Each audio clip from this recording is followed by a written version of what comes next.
So they are aberrations. Aberrations are always kind of like the mistakes in the world. Aboleths, the Slotty, which we talked about recently, stuff like that. Will Meldon. Yes. Ooh. He's not wrong. Just that Will's just a beholder.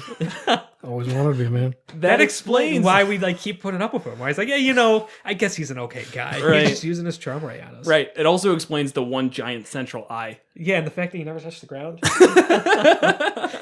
You guys are really dumb. Took us this long to find out. Welcome to Monsters and Multiclass, your Dungeons and Dragons fix. I'm Kevin Odie. I'm Jared Bornigal. And I'm Will Meldon. And we'll be hanging out with you for a while to talk about anything and everything D&D related. This week we're taking a look at the Bard Monk multiclass, and then later on the Beholders and the Beholder Kin from both the Monster Manual and Volo's Guide to Monsters. So pull up the chair and stick around for a while.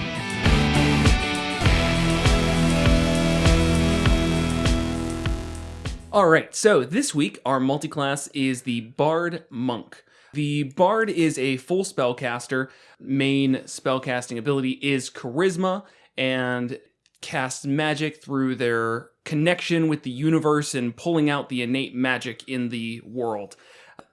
Their requirement to multiclass into is 13 in Charisma, and then we're also going into the Monk, a martial class where they mainly center around being very in tune with their own body. It actually specifically says in the player handbook that they pull the magic out from themselves in the form of ki, which allows them to extend beyond human limits. The multiclassing requirements for that are wisdom and dex. So we have a 3 stat dependency to multiclass into, which is always a little tough. But let's start with you, Kevin. What are your first thoughts about this? So this is definitely a tricky one. I think there's probably some interesting things we could do. The 3 stat dependency is tough, especially wisdom and charisma. You usually don't see a character being high in both of those.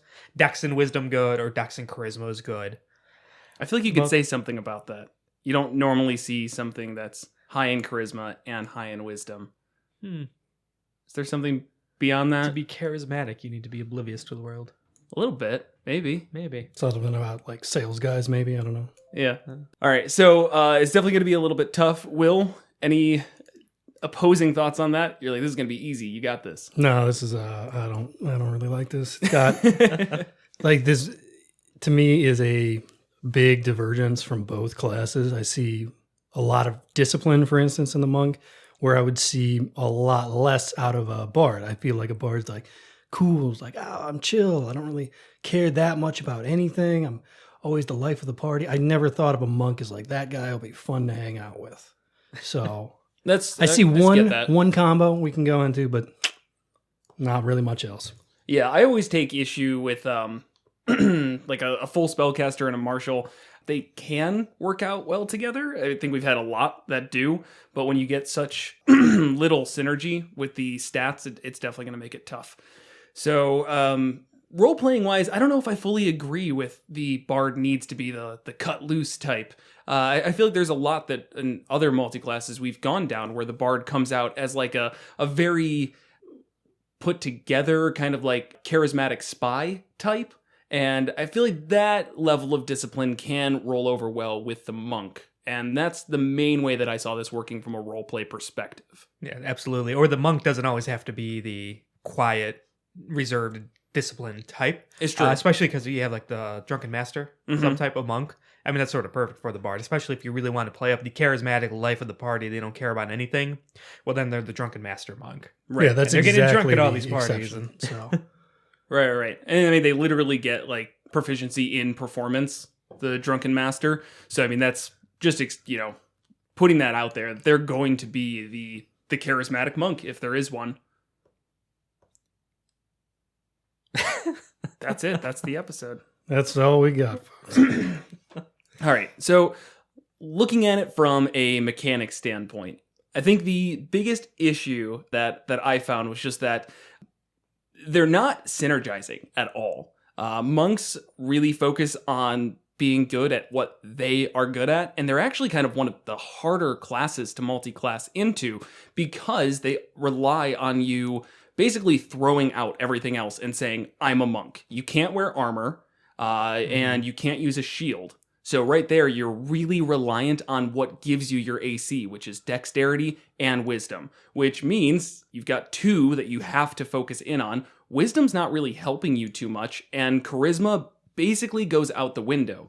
So you can try and put something into charisma so that you can get some spell casting modifiers up, but it's just going to hold you back from your AC. So being better at a bard is going to make you worse at being a monk. Right. And that kind of just flips both ways. Yeah, luckily with Bard, though, a lot of their spells are support spells. So I think you could just go 14 to Charisma, get the +2 modifier. It mainly focuses on buffs and things like that, where the save or the spell attack doesn't matter. Yeah, that definitely makes sense. So Yeah. Counter to that is, as a martial class, you often will be in the fray. Right. And a lot of those buffs are concentration.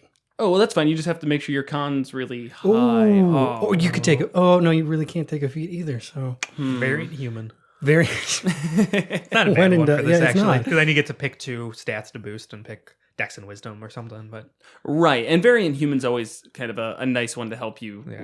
with that. I mean, yeah, just you if get anyone's feet. not familiar, you get it's an alternative option for if you pick human, you get to pick a feat and then 2 stats to increase by 1, where the standard player handbook, well, they're both in the player handbook, but the typical human is +1 in all stats, and I think they get 2 skills or something like that. I haven't picked a non-variant human in so long, I actually forgot what they have. But Yeah, feats are kind of really awesome. right, yeah. So that's why you get like a Warcaster or whatever that last one's called there, where you get advantage on the con saves. That's for, Warcaster. Yeah, for concentration. Yeah.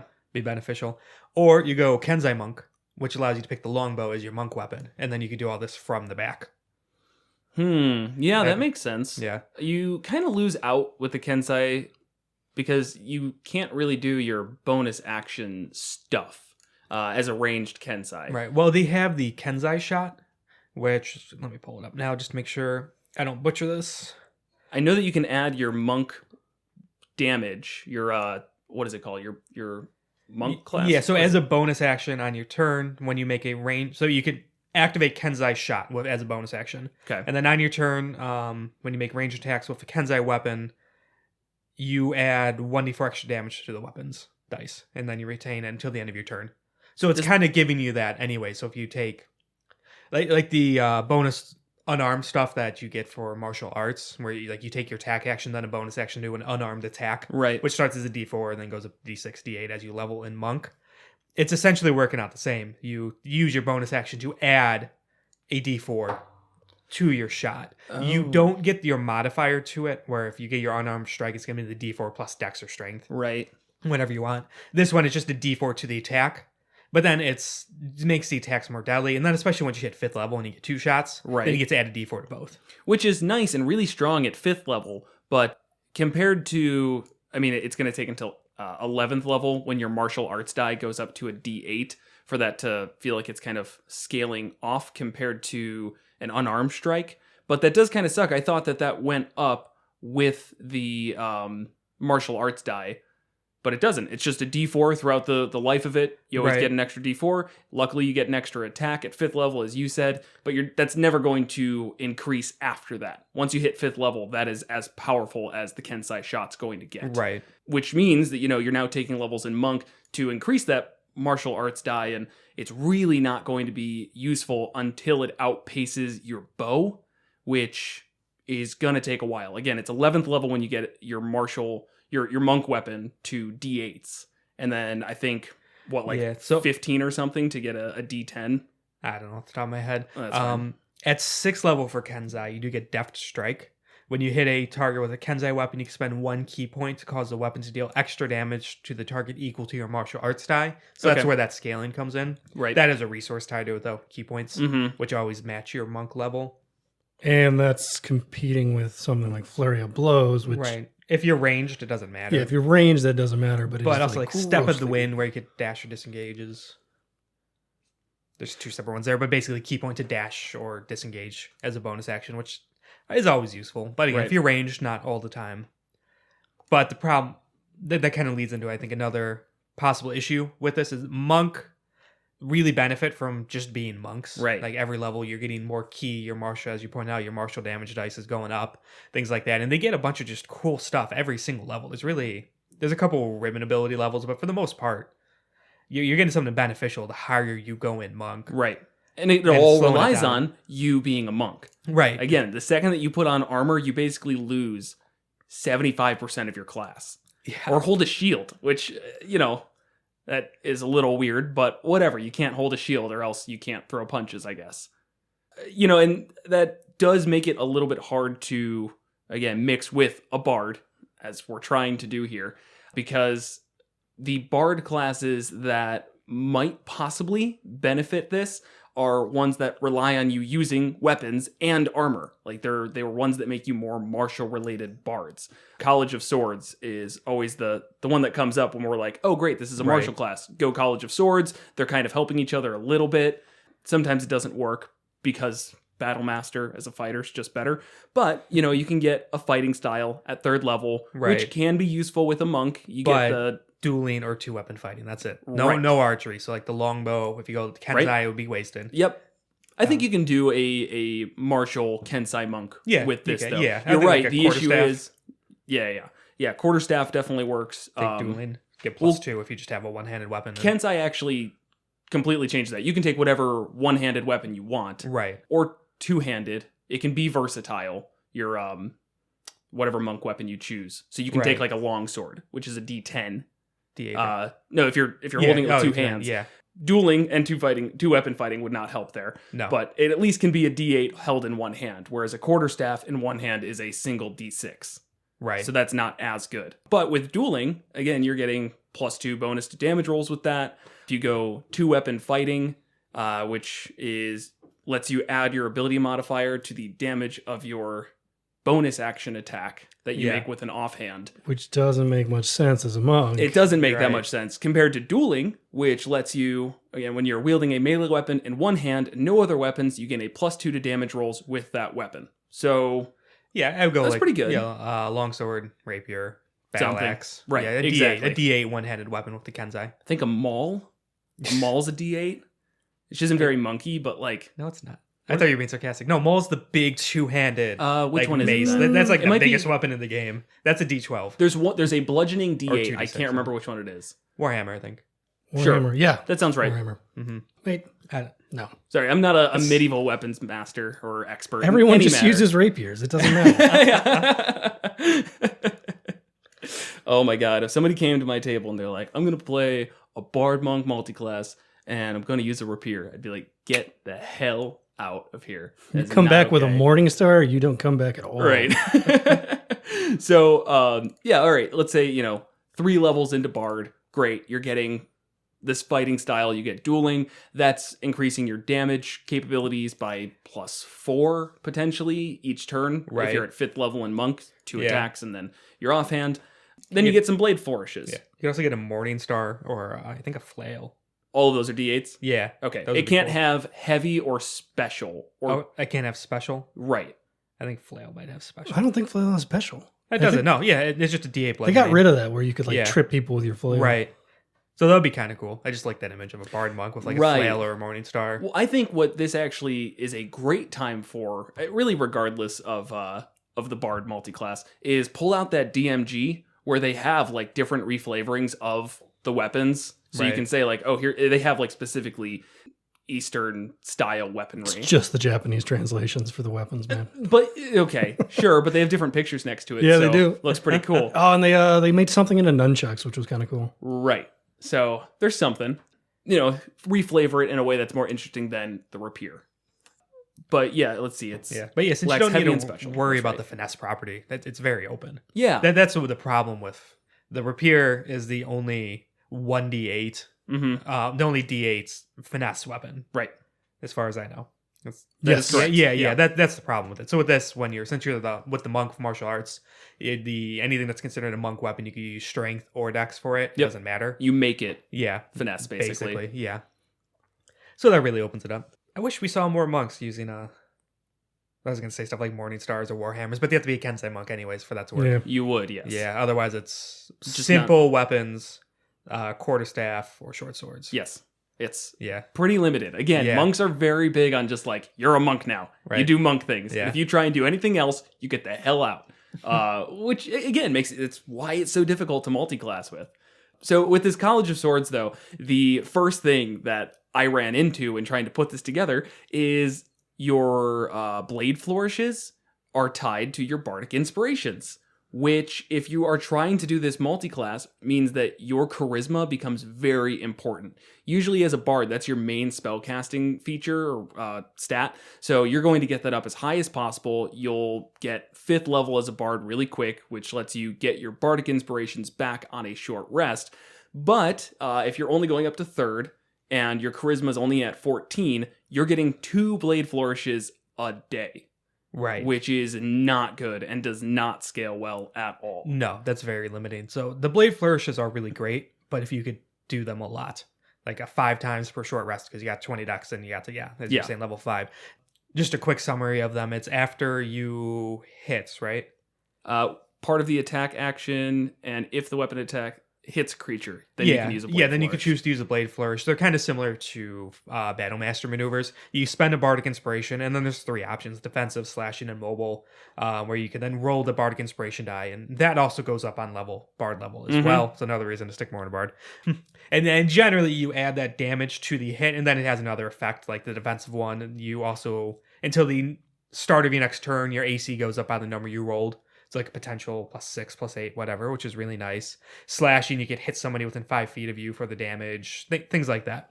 So they are really great, but yeah, if you're not really focusing on Bard, very, very limited. They're not so great where twice a day is enough. Right. Now, I will say that Bard Martial subclasses do allow you to get up to 5th level without having that issue with getting extra attack in both, because Bards don't get their extra attack until 6th level if you take that subclass. Right. So that means you can get 3rd level spells, which is definitely good, and at 5th level, Bards get the ability to get their Bardic Inspirations back on a short rest.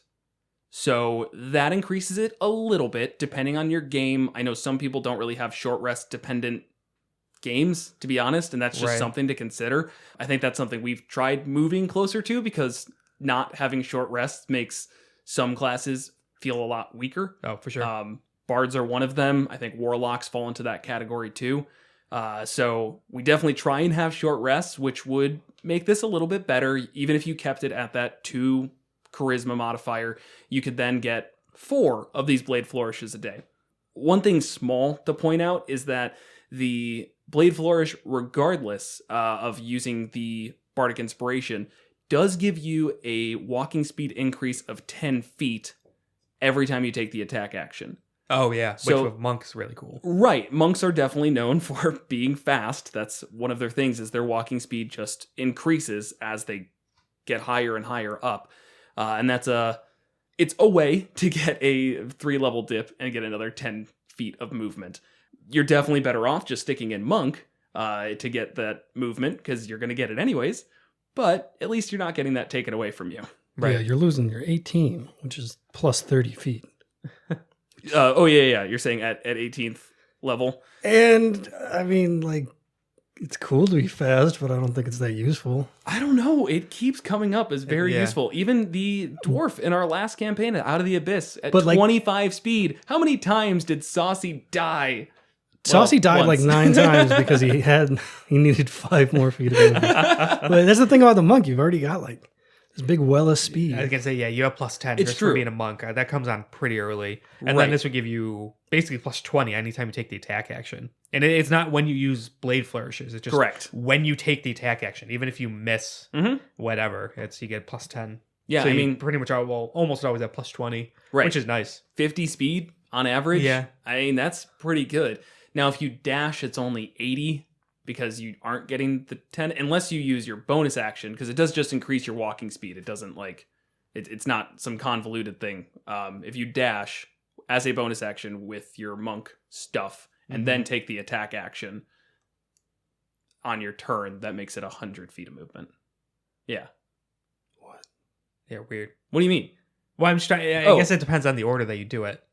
You have to attack first and then dash. I guess you would, because when you take the attack action, it increases. But you could your walking speed increases by 10. Move. You could move some feet, however many, attack, and then you'd get the extra 10, and then you could dash as a bonus action, and that would be doubled. As long as you do the attack first. But you're going to take an opportunity attack because you're just running away instead of disengaging. It's complicated. Or you kill them and it doesn't matter. Or you kill or them. Can you just take the attack action like on the air? Like know that you're going to miss? Wait a second. Oh, you so like just to trigger it? Like basically you're saying I'm taking my actions to get 10 more feet of movement. No. No more bag of mice bullshit, man. It actually doesn't say when you attack with a melee weapon. When you take the attack action on your turn. Right, so you could use that with if you're Kensei, then you're ranged. Yeah. You take a shot with your bow, and then you bounce. Yeah, that would make sense. I don't think the blade flourishes are actually tied to melee weapon attacks at all. They're not. So it's weird. That is actually kind of a point in the favor of the ranged monk on this, where you can do some cool slashing flourishes from a distance, but it's shooting and it's slashing. The College of Swords in quotation marks. Kind of picture like the arrow like bounces off the one target and sticks into the other. Sure. You can totally do that. A monk actually would make sense for a monk to do that. Well, no, actually, the slashing flourish is the one where it's you expend a use of your bardic inspiration. You cause the weapon to deal extra damage to the target you hit and to any other creature of your choice that you can see within 5 feet of you. So there needs to be somebody next to you. Oh yeah, we talked about this. This is before. where you would like stab him with the arrow, right, and then knock it and fire it off. Oh yeah, I remember that. Still pretty cool. What? I hate this subclass, man. It's not like I don't hate it. It's just none of it makes any sense. The flavor is really weird. Slam it. I feel like the flavor's great, but the mechanics associated with the flavor are just what? That's what I mean. Yeah, it doesn't limit it to bladed weapons or something like that. Right. Right. Well, it's just like the Battle Master. Battle Master, all of its things can be used with a bow and arrow. So you can just like trip somebody flying. It's a trip attack. You tripped them, and now they have to descend to the ground because you tripped them with your bow. Okay. I always thought that the Battle Master would benefit from like soft flavor weapon modifications, especially when they do that shit. Like a netted arrow or something that has no mechanical effect. Right. But it's just like, why is that bird coming crashing to the sky, from the sky? It's like, right. Because he's got a netted arrow. He's a master of battle. You learned that in the arena. I actually think that's a really good way to flavor Battle Master. And it's not just your tactical mind knowing that you should, trip them here and push and whatever. It's you have invented things to complete this process. Yeah, I think kind of cool because they were we actually mentioned that they removed almost all the cool quote unquote weapon shit from D&D 5e. You can't, your flails can't trip people. You can't like hook people. You can't use like a double halberd that has a chain in the middle to quadruple your crit damage. That's just gone. It's just gone. Right. But now you have the Battle Master that can do these cool things as a resource expenditure. Right. So I like that. Definitely makes for good inspiration for magic weapons, though. Yes, it does. Because then you can always hand wave it. It's like, oh, how does that happen? It's like, oh, magic. And you can only do it 3 times a day because it recharges at dawn. Magic. So, all right, back to the Bard Monk, not the Battle Master. I am seeing, I guess I'm having a hard time deciding if Monk, like going further into Monk is better or going further into Bard. I feel like we've been talking about it from the idea of going mostly Monk and then like you can go up to 5 in Bard, which is probably the best stopping point for Bard. 3rd level spells, Bardic Inspiration die up to a D8, and Font of Inspiration, as well as, this hasn't been mentioned yet, a ton of skills. You know, it's Jack of all trades is their 2nd level deal, and they get, what is it? For anything that you're not proficient in, you get half your proficiency bonus rounded down. Yep. 2 levels into Bard, and that is always going to be useful and just going to keep going up. Right. Yeah, and you also get expertise. I think at 1st level. 3rd level, actually. 3rd? Oh. Yeah. Okay. But expertise, choose 2 of your skill proficiencies. Your proficiency bonus is doubled for any ability check you make that uses either of those proficiencies. Great. Yep. You know, I mean, you're more of a skill monkey, which I would never really call a bard or a monk otherwise. That's definitely a benefit. You are sacrificing some combat abilities for that. Right. At least a lot of combat abilities. Yeah, monk dips are not really good. Monk dips are not good. Yeah. Like trying to view it from the other side where the 1st level of monk is unarmored defense and martial arts. 2 things that rely on you not wearing armor and not having a shield. So if you're already a bard, martial or not, you're probably going to be wearing armor. Your wisdom's probably not going to be too high. I guess at least 13, which is +1. Great. But then you take that first level in monk and you're like, well, I guess I can take off my armor now or not. And then this was the most wasted level possible. Yeah, but you're good at punching stuff. If you take off your armor. Yeah, you only get the benefit of martial arts if you don't have armor or a shield. Yeah. That's for... It's probably the worst 1-level dip you can take. Unless you're already like, yeah, I don't really need armor, or your dex and wisdom's already high. So, yeah, that's any kind of... Like maybe if you're a barbarian. Yeah, barbarian doesn't matter. Spellcasters don't really... Like a wizard's never going to be wearing armor. True. Unless they're some kind of battle wizard. I think we did wizard monk. And it wasn't a great dip. It's the only time it even almost makes sense, because Right. this dip, it's like we said, this is a commitment. You're becoming a monk. You're not getting the monk skills. Right. So yeah, I don't see that working at all the other way. Yeah, they mainly focus monk. Dip a bit into bard. I'm good with that. I can accept that. Roleplay reasons for this? Yeah, I think that we got a couple that we can go with, but they do mainly center around that idea of a bard who's a part of some secret organization. I think that because of that, you could probably go, outside of College of Swords, as we have discussed, something like College of Whispers, I kind of like, because that always feels like the social manipulator. Mm-hmm. I can't think of any big, huge reasons why that works super well, but it does. You're a monk, you're part of some organization with their motives, and to do that, you are really good at manipulating conversation, and you get psychic blades, which is something. You can do some damage. And words of terror, I guess. Not really the best 3-level dip, but it's something. Yeah. And I'm kind of getting a Doctor Strange vibe. Okay. From this, you could more argue that's monk sorcerer, but I could still see it where you're kind of pulling your magic from the innate ability of the universe, and you're still trained in kind of martial arts and have that ability, like the order that he's a part of. Yeah. I thought he just shot lasers or something. No. He didn't shoot lasers? He didn't just shoot lasers. He did shoot lasers, though, I don't think I've ever seen him shoot a laser. What did he do to beat bad guys? He didn't fight him. That was a really crowded expertise area of the Avengers. So that would have been dumb. I'm pretty sure he just shot him with lasers, man. I thought he just thought real hard about it. I think we are obviously not big comic book people. No, so. I don't think so. Yeah. College of Lore, because of that, I think would go pretty well with that. That was my thought, yeah. It increases your proficiencies as well, again, where you can gain proficiency with 3 skills of your choice. You get cutting words, which is arguably the best use of bardic inspiration. Right. But you still have the issue of being very limited on it. Yep. Additional magical secrets is something to probably look at too. But it's not till 6. Yeah, that's where lore really shines, though. I think that this potentially is a very good way for your bard to get spells you're looking for. If there's a spell on a list, your monk? Your monk. That's what I meant. If there's a spell you really want, this is probably the best way to get it. By committing 6 levels to bard? Maybe.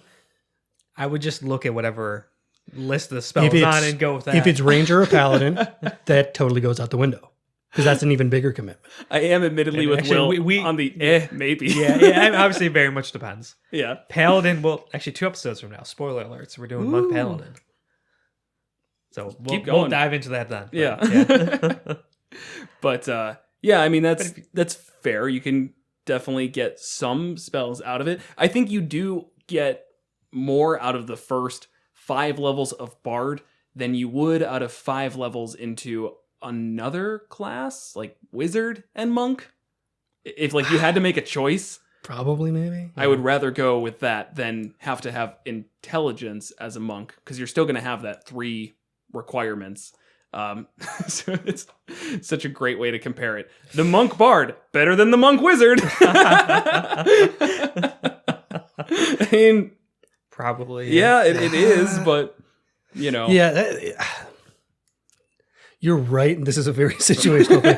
If you are chasing down 2 spells that are on 2 different lists, Okay. Additional magical secrets is almost undeniably the best way to get it. So you want what's a good 3rd level ranger spell? I don't know. Yeah, I They don't have any. I can't think of any. There's the paladin spell at 3rd level, Aura of Vitality. That's a really good healing spell. Heals 2d6 every round for a minute as a bonus action. Great spell. Something worth chasing down as a monk. If you have no other healers, I guess, and you don't use your bonus action, because monks just don't care about those. This is a lot of shit that just like, it just that didn't work at all. Right. It's like it keeps getting so close to like, I could maybe see, and then there's just one little caveat that's like, nah, that's not worthwhile. No. Like it's not that great. I think that you might have some really good reason to do it, but I don't. Someone might, but I don't. Yeah, it's not my favorite.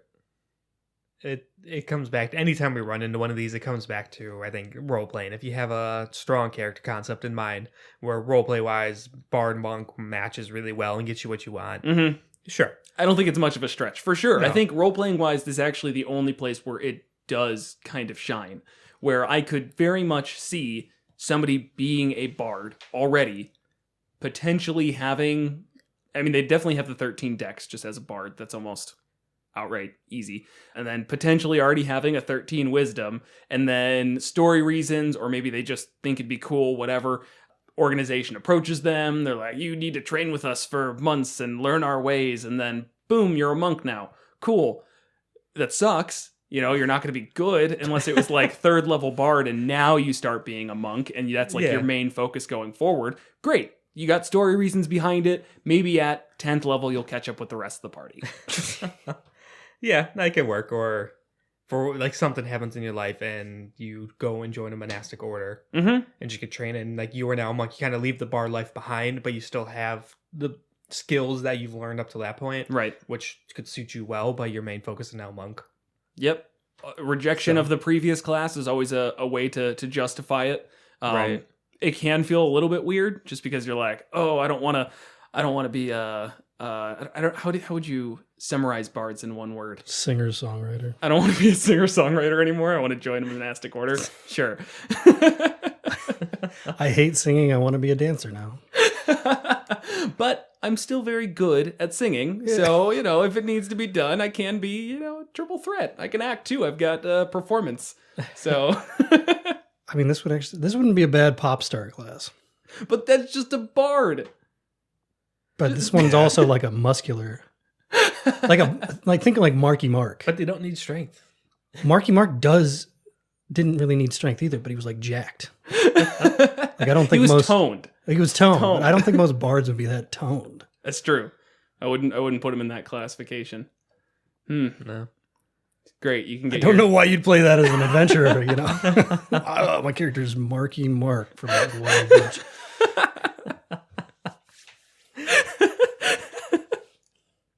There are worse ideas. Oh, there's always a worse idea. It's sitting there in my head somewhere, I guarantee.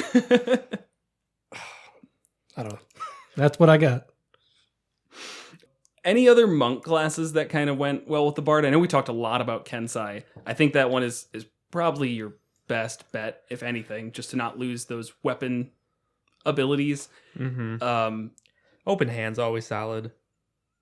What about it? It's just good. I guess that's it. You just get a bunch of stuff you can do with your punches. Yeah. That's definitely good if you're going mostly into monk, because they just get all their... When they use flurry of blows, they just get good stuff. Does it go well with bard? Sure. More importantly, it's just good. I think Way of the Shadow would be awful. Mostly because, you're just getting a bad way to cast spells. Yeah, Shadow Step at 6th is nice. But that's kind of a commitment. Right.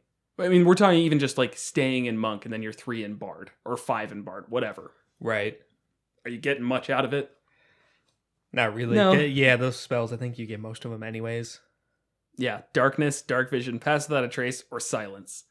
Man, I can get dark vision just by choosing the right race. Right. Or not choosing the wrong one, seeing as 3 races don't have dark vision. Right. Yeah, it's not very good. No. Wave of the Four Elements is great. Oh, Okay. No love for Way of the Four Elements. That was that my one first. goes so good with spellcasters, man. That was my first class ever. I know. First monk I played was Way of the Four And I was Elements. always like, wow, this. Even back then, I didn't know as much. I was like, this is an underperforming character. yeah. It might have been because I was playing it though. We later learned out it was both. Yeah. I've gotten better. That's what I keep telling myself, at least.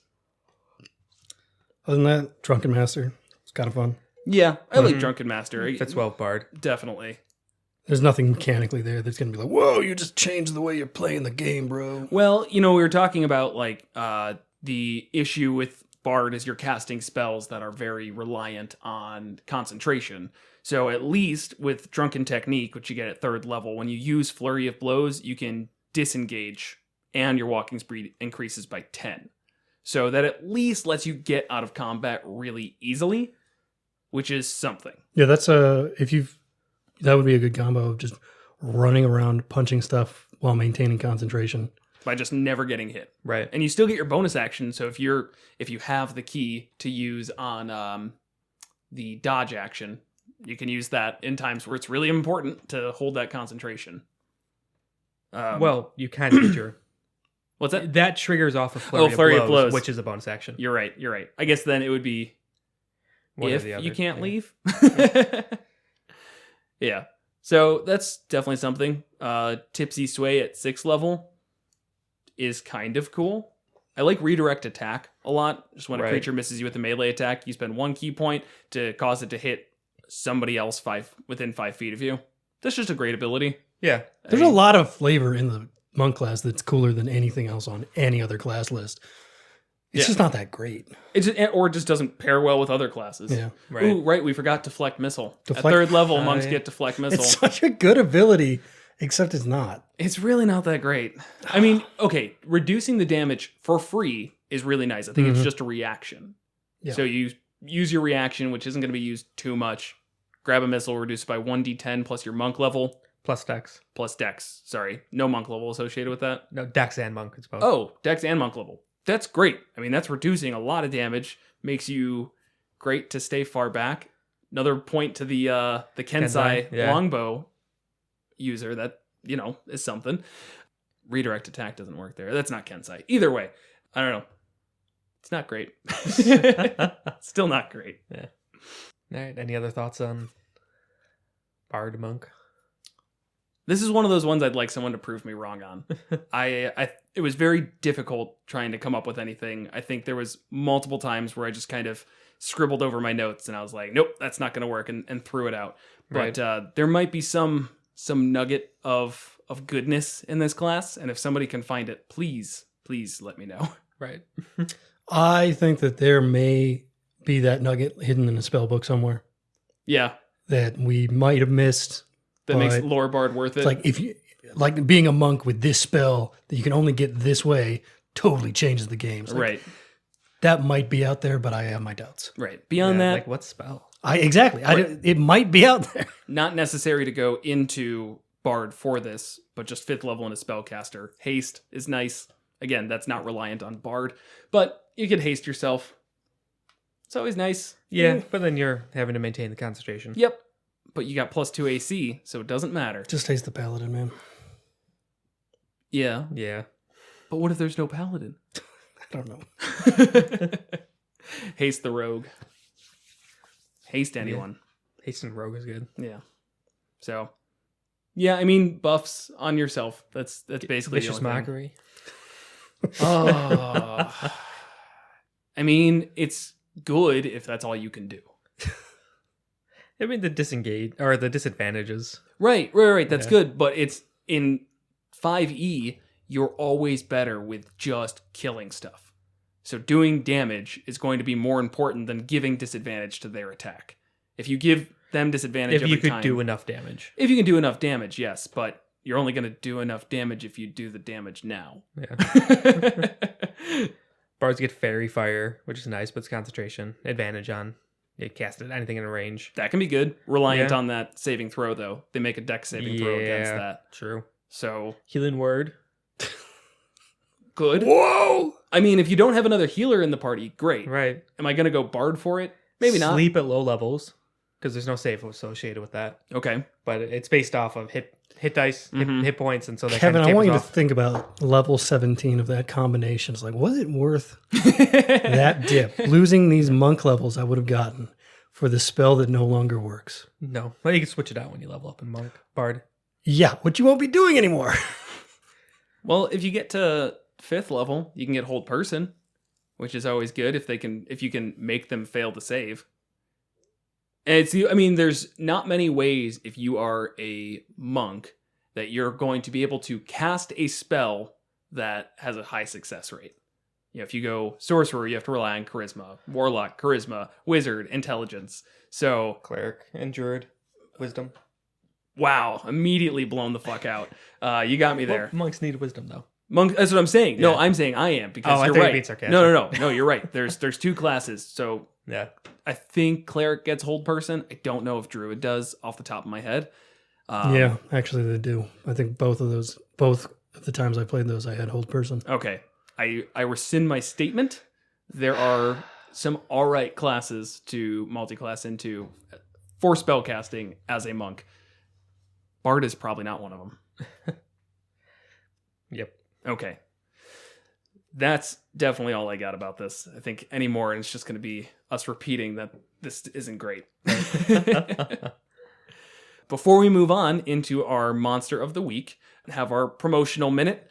So if you do not yet subscribe to us wherever you get your podcasts, that way you're always notified when we release bi-weekly on Thursdays, then follow us on Twitter, which is @monsters_multi. Subscribe to our subreddit, which is Monsters and Multiclass. And if you find out anything that we missed, you're always welcome to let us know through those means. Give us a heads up. Let's talk some D&D. And with that, let's move on to the Beholders. And Beholderkin. And Beholderkin. For this episode's monster, we're looking at the Beholders and also the Beholderkin, if we have time. There's kind of a lot here. The Beholders are aberrations, pretty much the epitome of paranoid, always have a plan and a backup plan and a backup plan of your backup plan type monsters. They're either complete isolationists or they are generally, if they're not, then they're usually rolling some sort of underhanded, underground organization and kind of pulling all the strings behind the scenes. They're really ferocious and fearsome in combat. It's never just going to be a straight up fight. You're always going to fight a Beholder on their terms with everything going in their favor. And even so, it's just challenging. And at 13, they can really be a deadly fight all the way up to 20, if stacked right. They have a crazy array of abilities, different eye rays and stuff like that. They always have an excuse to have just about any other creature with them. And really just an awesome thing. I mean, they're a classic D&D monster. Most people probably know them. Even people who don't play D&D would probably recognize a Beholder. Maybe not by name, but would see a picture and kind of have a recognition with it. Been around forever. I'm pretty sure I've seen drawings of them in first edition. They look goofy. D&D. They do. Everything in first edition looks goofy. But yeah, what are you guys' thoughts on Beholders? I think this is one of the classic examples of the challenge rating just being flat out wrong. When you look at how a challenge rating is calculated, HP, AC, how much damage it can do per round, whatever, it is almost impossible to really put a number on the Beholder. And a 13 just doesn't seem to do it justice. We, in Out of the Abyss, fought a Beholder ran by Kevin, and it was probably one of, if not the hardest fight in the entire game. We were level 10, I think. 10 or 11. Something like that. Whereas I think a couple games before, we fought multiple Sorrowsworn, which are also very, very difficult things to fight. And that one felt like a cakewalk in comparison. And this was a single challenge rating 13, as well as like a challenge rating 4 mage or something. I think there's 6, actually. They get up there. Whatever. He was locked down by the ivy the entire time. It was not well planned out. And we'll get to that, but yeah. Right. Yeah. So these are ones that I completely agree with your statement, where this can be a deadly fight from really any level as long as you set it up right. And a Beholder's such a difficult one to set it up right like that. I think it takes a lot on the DM to put things in place so that you're not just, I don't know, in a room just fighting a beholder. Right. Like that's You're in just a 10 by 10 foot room. There's a beholder in the middle. yeah. That's a disaster. Right. You basically reduce the beholder to a pinata if you do that. Right, yeah. Right. Yeah, so I think probably the best way is go over their stat block in detail, and then we'll can talk about the lore and why the lore behind them makes them such a difficult fight. Okay. Because it's also a really unique stat block. So yeah, challenge rating 13, AC of 18, hit points of 180. At challenge rating 13, that's nothing crazy. Fly speed of only 20. Yep, no ground speed or anything, so it could only hover. Fly speed of 20. I wish it had a roll speed. Like a meatball. Yeah, just in case nobody knows what they look like, and I'm sure you've seen pictures of this. They're giant. Why would you be spheres. listening to our podcast? Right. I'm And just a casual D&D enjoyer. I don't really. I wonder what that game they're playing is about. They look like a meatball with tentacles. Yeah, pretty much, yeah. And the tentacles have eyes on the end of them, and they have a large central eye and a huge mouth full of Teeth. teeth, yeah. Guess what else would it be filled with? Filled with gummy bears. Full of other spheres.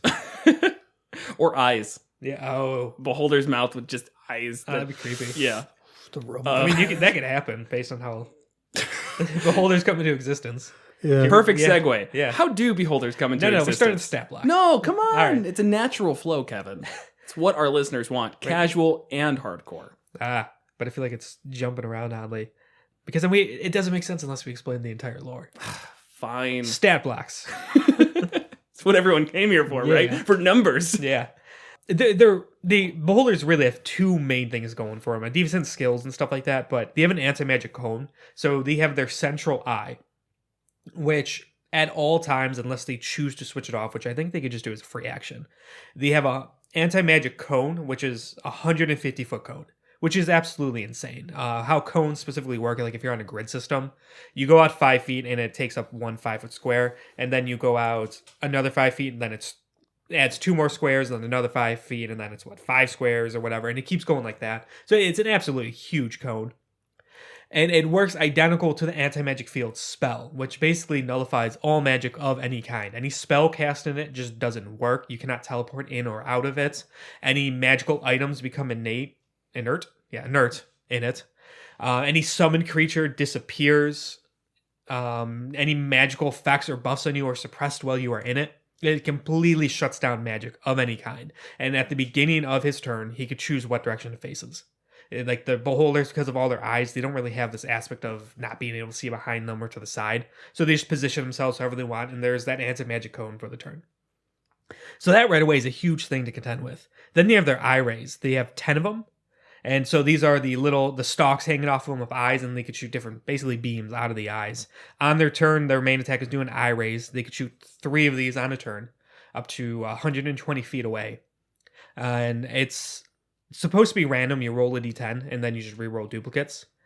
It's at least suggested. I know that's like kind of silly differentiation, but it's suggested that you do this randomly. It has 10 different effects. To keep yourself fair as a DM, it's almost better to do it rolling a d10, because otherwise you can do disintegration literally every round, Right? And that's just like gets pretty old, Right. So to run through these real quick, just real brief. You have Charm Ray. It's a saving throw where you'll be charmed for the beholder. Paralyzing Ray, another saving throw, and you become paralyzed for a minute, and you could repeat the saving throw at the end of it. Being paralyzed is terrible stats effect. All attacks against you have advantage. Any attack within 5 feet is automatically crits. It's scary stuff. and I think you just automatically fail dex saves, Yeah. which against this thing, it's not good. Nope. There's some bad dex saves that you don't want to fail. Nope. Once again, that disintegration rate. Yeah. Yeah, Fear Ray, another wisdom saving throw. You become frightened for a minute. You can repeat the saving throw at the end of your turns. Slowing Ray, the saving throw again, and it's basically come under the effects of the slow spell. You can take actions or bonus actions, can't take reactions, half speed, stuff like that.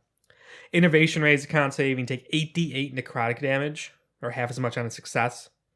So definitely a hard hitter. Telekinesis, it could strength saving throw, move you or objects around 30 feet. And you're restrained by it, by the way, as well, which is terrible because you have disadvantage on all attacks. All attacks against you have advantage. Sleep Ray, wisdom saving throw, unconscious for a minute until like you take damage or someone wakes you up. Petrification Ray, dexterity saving throw. If you fail it, you become half petrified and become restrained. And then on your next turn, I think, Yeah, at the end of its next turn, if you fail it again, you become fully petrified. Which is how we almost lost Athalie. Yes, because it's she our got wizard petrified. in the campaign. Luckily, we had someone of greater restoration. Who was still alive. Oh, wait, no. Actually, we didn't.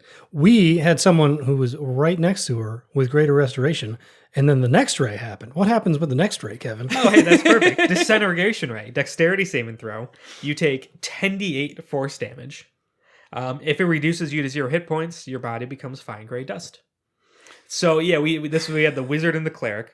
The cleric had greater restoration to restore petrification. And was running to Athalie, Yes, the wizard. Yes, and as he was running to her, got hit with a disintegration ray, failed the dexterity saving throw, ended up being enough damage to kill him. He turned to dust, so he was just dead. We were not high enough to have any ability to resurrect someone from being dust. And no one else had greater restoration. Oops. But then the character that came in that replaced Will was a bard who also did have greater restoration. Specifically, because he knew what he was coming into. It's also just a good spell to have, especially not at the Abyss. Yeah. Man, that really sucked. Yeah. I think about that sometimes. To just sit and just cry a little bit. There's only 2 ways to really fix that. Well, maybe I think there's only 2 ways. That's True Resurrection and Wish. Mm-hmm. Which are the toppest of top tier spells. That was about 9th level, right? Yeah. Yeah. For the reason and Wish is really pushing it. I mean, you're outside of the standard effects, I'm pretty sure. Of Wish. Oh, well, at least in the sense of it's not like just a free thing. True Resurrection is 9th level? I'm pretty sure. Okay. Well, if it is, yeah. If you want to look it up, that's fine. But yeah, that would be a wish. So you have to roll on it, see if it actually works, and then you're exhausted for a week or something afterwards. Right, and you have a chance of never being able to cast the spell again. Right. It's a dangerous thing to do. Right. Yeah. Wish is one of those spells where it lists here's certain things you could do within, and then it's pretty open based on these rules. But then you have these negative things, and I'm pretty sure using it as to do a True Resurrection is looking it up.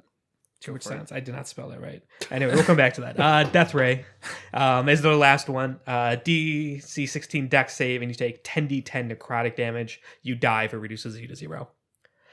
And then they have their legendary actions, which they have 3 of them, so they could take these in between turns, which allows them to use another eye ray. So essentially, within a round of combat, they get 6 of those. 120 feet away. They do have to be able to see them, but they also have dark vision out to 120 feet. Yeah. So there's not much reason that they couldn't. Unless someone's hiding behind something, but then they have a layer action where they can make an eye pop up anywhere on their layer and then shoot a ray through that. Yeah. That's limited though, because that's only once. The initiative count 20. There's 3 layer actions, and you cannot reuse one until the other ones are used. So that's only once every 3 rounds. But. Right. So that was a lot. Just wanted to get through them quick. Yeah. So yeah. Scary stuff. It really is. I mean, the DC 16 on all of these makes it really, really hard to just not fail any of them. Because it's how do you beat a beholder? Just don't fail any of your saving throws. Right. Ever. I think it's something that is worth mentioning, though, is what this creature does not have. And that is, it does not have a single resistance. It doesn't have a single immunity except for prone. Doesn't have legendary It doesn't have legendary resistances. This thing is, for all intents and purposes, oddly squishy, but incredibly dangerous at the same time. Right. And it's because the randomness of this table, some of these I don't really give a shit about. Charm Ray, Sleep Ray, whatever. I mean, those are bad, but they're not what I'm worried about. They're bad only because it's oh, there goes my turn. Yeah, there goes my turn. Right. Which when and then I'm going to get hit by one of these bad ones. Well, actually, keep charmed. So if you are charmed, you cannot attack the creature that has charmed you. This charm ray lasts an hour, and it only ends if the beholder does damage to you. And there's no repeating of that saving throw. No, yeah. You can dispel that, though. Yes, it can be dispelled, but then you're using resources, someone else's turn, right? Someone's movements, If it looks at you as well, so if you just happen to get caught in the cone, that would go away as well. It actually specifically stated in the lore that it would charm its minions, and then if they were charmed, it would use its anti-magic to test whether or not they were still charmed. Right. So that could potentially work. I could see times where, it just inevitably has to get you in the eye. But then once it looks away from you, that comes right back and you're charmed again. It just suppresses it, The anti-magic cone is really where it just is so killer. I can't get over that. I mean, we had basically everyone could cast some spells. But I think we decided that you cannot smite in the anti-magic, which totally makes sense. So that was really difficult for me, the paladin, who could only hit the thing because I had wings that were also magical. Right, that would to get the spell. Then you just come crashing down. Yeah. That's triple important. threat for you. You had Dawn, the magic greatsword, who winked out of existence under the anti-magic cone. So annoying. You did such a good job of setting up the battlefield too. He never was close to the ground. Why would he be? That was like a really big thing in the lore of just like, why would a beholder come down to the ground and be like, yes, let me stand in front of this paladin and just take some hits? They're 3 like, eye rays? How about a bite? yeah. Oh yeah, 46. Yes, it could bite, +5 to hit, reach 5 feet, 46 piercing damage. The only time I could see that beneficial is if it has somebody paralyzed and there's no one else around. It could swoop in, bite them, and get out. Yeah. But it can't really move that fast to do that. But No, not really. I can't think because of then it would be single... 8d6 piercing, which is not insignificant. You know what I'd see it come up? In a beholder fight. Because they'd be staring each other down. Oh, beholder always. on beholder, yeah. Yeah, sorry, beholder on beholder. Yes. So 2 beholders are fighting each other, and then they just go in and bite each other's eyes off. Because their anti-magic rays are canceling each other's out. Yeah. The eye rays are impacted by its own anti-magic cone. That would take forever. I'm just like thinking about that now. 18 AC, 180 hit points. All you have is 1 attack each round, +5, 46 damage. Which is why their fights It'd take are like 3 minutes. Right. The idea of their fights is just so hilarious because like they have all these crazy powerful things, but then it's just like, I'm looking at you. Well, I'm looking at you. Come over here. Just biting each other. It's just chasing each other around the lair for like 20 minutes. This did make for one of my favorite moments in the campaign too, though, the anti-magic cone, where it was like right in front of me for whatever reason, and I was up on a bridge, and I had the wings, but obviously they were down because I couldn't, have them out while it was looking at me. And I was like, can I just jump off the edge? And then like when I'm out of its view, fly back up, just like swan dive and come up. And I think I got 10 feet away from it before, and all I had was a whip that could do 10-foot range. So I whipped it and smited it. And I don't think, it didn't kill it by any means, but it was just like one of those turns where it's just like, right. Okay, I know I can do something, but what the hell can I do?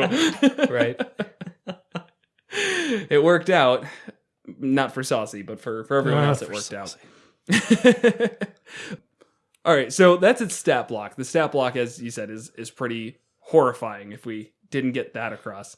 What are its other layer actions? I know we talked, the one is it basically gets another eye beam. And I think this is important to add as well. Yeah. You're going to fight a beholder in its lair. Yeah. Almost every time, or else it's not really a beholder fight. No. Yeah. And actually it's not anywhere in the layer. I was wrong. It opens within 60 feet of the beholder. Oh, okay. A random eye, and then you can do an eye ray. The other ones I don't think are... Wait a second. Yeah, I did that wrong. It did not impact any of your deaths. It was fine. That was used because it was a 500-foot cylinder, basically, you guys were in. Yeah. And it threw some of you off, and you're high enough to survive the fall. Right. And then everyone was just kind of standing down there, like, shrugging, what do we do? Right. And so then they had the eyes open up and keep, like, just bugging you guys. I guess technically that couldn't have happened. It's okay. But That actually is really bad because in that situation, Traffic was our out. Yeah. Because he sat at the bottom of the pit shooting it with arrows. Right. Because Right, he he is had a a longbow. He had Yeah. sharpshooter, so Yeah, the so range no didn't matter. disadvantage. It didn't matter. Right. It would have been a different fight. Yeah. But it wouldn't have been as memorable because Kevin would have dropped Travik onto the ground there and he would have just been like, I take 3 attacks and I take more attacks. And then that would have been it. yeah. Shrug. Yeah. I should have brought light into it, saying that it's dark down there. 60 feet of dark vision is not enough to see the beholder. That's a good point, another too. way that probably would have done. There's no way the beholder would light all the way down to the bottom of the pit. I don't see why they would, unless they just really like seeing the bottom of their Right. pit, which could be a weird beholder thing because they're Could really be. good at that. Yeah. The other 2 layer actions, 50-foot square area of the ground within 120 feet of the beholder becomes slimy. That area is difficult terrain until initiative count 20 in the next round. That came up a couple times. It did, yeah. So it's Yeah. pretty frustrating. Just, again, when we had such limited area to walk on, and now it's difficult terrain. Yeah, Great. this beholder fight is, so like I said, it was basically a 500-foot cylinder. I think it was 100 feet across. Mm-hmm. Pretty much symmetrical. And there was just rope bridges crisscrossing it, connecting different tunnels and stuff like that. That he And blew up. that he blew up. Yeah. Yeah, and that was it. So there were certain points where you could jump up and climb on other rope bridges and things like that, and the beholder stayed up really high. So yeah, movement and all that was really limited. The last layer action, walls within 120 feet of the beholder sprout grasping appendages until initiative count 20. Each creature of the beholder's choice that starts its turn within 10 feet of such a wall must succeed on a 15 dex save or be grappled. And then you can escape it with an athletics, normal grapple stuff. Right. Yeah. Which definitely isn't the most terrifying one, but can be pretty frustrating. Right. So yeah, the lore of the beholders. So it doesn't really go into... There's an entire chapter on Volo's Guide to Monsters on Beholders. There's a lot here. It's a really cool read. It doesn't really go into how they first came about. I feel like it kind of alludes to it at one point where it specifically says like there's one of the beholder kin comes from a realm where there's also beholders. And like, yeah, it just kind of says like, oh, it's like a really crazy place. Nobody goes there. And it just kind of moved on. The printers, they handed it away. They just wanted to leave it a mystery, which is perfectly fine. Yep. That has an impact. So they are aberrations. Aberrations are always kind of like the mistakes in the world. Aboleths, the Slotty, which we talked about recently, stuff like that. Those Meldon. Yes. Ooh. He's not wrong. Just that Will's just a beholder. Always wanted to be, man. That explains why we like keep putting up with him. Why he's like, yeah, I guess he's an okay guy. Right. He's just using his charm ray on us. Right. It also explains the one giant central eye. Yeah, and the fact that he never touched the ground. You guys are really dumb. Took us this long to find out. So, for whatever reason, they exist in the material plane. And they are extremely prideful and xenophobic. They believe they are the epitome of perfection. Perfection, of everything, of every type of race and creature and anything. They themselves personally are the best ever. Even better than any other beholder. They are the truest form of a beholder. I feel like that actually kind of is a pattern we see with aberrations. These fucked up things are like, you're the one that's wrong. I'm the greatest thing ever. Yeah, like the slots. And even I think the aboleths were like that too. Yeah, they would control people to... Yeah. Neat. Patterns, man. Yeah, patterns. So they usually go two routes. Solitary or gathering minions. The super xenophobic ones pretty much just like live by themselves. They will find these out of the way remote places where they dig out their lair. And they're generally by themselves. They might have some mind-controlled minions, like usually unintelligence, maybe more like beasts and stuff like that to do stuff. Or you have the ones where they're referred to as Eyetyrants. These are the ones that will deal with other sentient creatures, but more in the sense of they subjugate them. They see, I'm so much better than you, I'm going to take advantage of you for my own ends. And so like Xanathar, if you're not familiar with that lore, he's the leader of the Xanathar Guild. Underneath Waterdeep, they go into very, very deep detail in the Waterdeep Dragon Heist book. Yes, one of that's the most famous one. Then there's the book Xanathar's Guide and of everything. Course. Yeah. That's all what that's alluding to. Xanathar is an Eyetyrant, where it's actually the title of a beholder. And apparently there's been multiple over the years, but they'll run pretty much like it's like almost like a thieves guild, a criminal organization, and they are the head of it. They have this huge intricate network of minions and spies and everything that go out and do his bidding or its bidding, whatever. And it just doesn't have like that huge paranoia is like the thing that really sets them aside. Right. Where most beholders are like, I want to be by myself, and if you're not under control of me, then you're trying to kill me. Eyetyrants are like, okay, I can see like the idea of mutually beneficial relationships. Right. And as long as you're not screwing me, I won't destroy you in seconds. Because I can. Just a reminder, I can. Yep. I think I really like Eyetyrant. And this is a little off topic, but my first experience with a beholder was Baldur's Gate Dark Alliance, which was a PS2 game from like 2002 or something like that. Nice. You play as adventurers in Waterdeep, and like the mid boss of the entire thing, you infiltrate the Thieves Guild, and you find out who the boss of the Thieves Guild is. You're like, what the hell is that? It was probably Xanathar. It was Xanathar floating around, and that's the cool thing about it is only like 5 people knew who the boss was. Right, there were so many layers of, it was kind of like that paranoid got to be careful, is not common knowledge when an Eyetyrant is running the show. Right. Because they look horrifying and not very charismatic. No. Though they are. Though they are. 17. 17. 17 charismatics. Always different kinds of charisma. Yes. It's more like fear and just Please stop calling it charisma. Charisma. presence. Yeah, just presence. I'd say Beholder has a very high presence. Yeah. They're not I'll going to give it fade that. into the background. Like, oh, yeah, I forgot Xanathar was back there. Oh my God, we invited the Beholder? I had no idea. What's going on, buddy? Hate it when he just stands there awkwardly. Floating there. I don't know. Menacingly. I don't know what any of these guys are talking about. I want to go home. I miss my cave. Yeah, so No, Beholders are not me at parties.